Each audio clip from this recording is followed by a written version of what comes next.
Put on the whole armor of God, that you may be able to stand against the schemes of the devil. In Matthew 5, Jesus taught his followers to refrain from retaliation in sayings such as, "But I say to you, do not resist the one who is evil. But if anyone slaps you on the right cheek, turn to him the other also."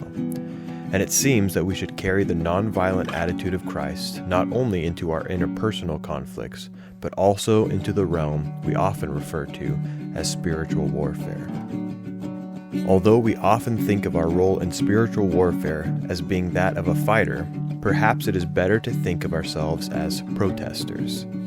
In Ephesians 6, Paul describes our struggle not as a battle, but as a wrestling match, where the goal is not to destroy the opponent, but to restrain them. Of the 6 items we are told to take up in Ephesians 6, 5 are strictly defensive pieces of armor. The command in Ephesians 6 is not to fight well, but to stand firm in the strength of the Lord. The final piece prescribed in Ephesians 6 is the sword of the Spirit, which is the Word of God, and even this piece is probably not best thought of as an offensive weapon, but as a symbol of warning. Christ indeed told his disciples to sell their cloak and buy a sword, but he also rebuked Peter for using his sword on his enemy because the use of the blade was not in alignment with the will and plan of God. Similarly, while we are told to take up the sword of the Spirit, the Word of God, we see that Christ, not us, is the one who will use this sword to defeat evil and rule over his kingdom. The point is this: as Christians, we are not told to conquer, but that already we are more than conquerors through him who loved us.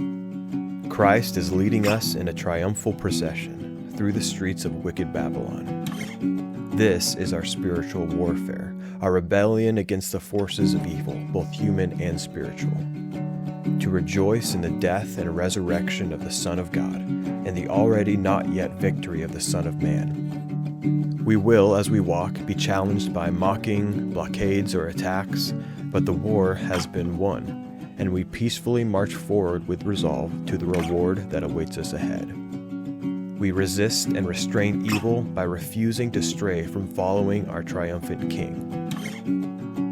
As the words of the old hymn remind us, "He plunged me to victory beneath the cleansing flood." Victory is found not in the blood of our enemies, but in the blood of the Lamb.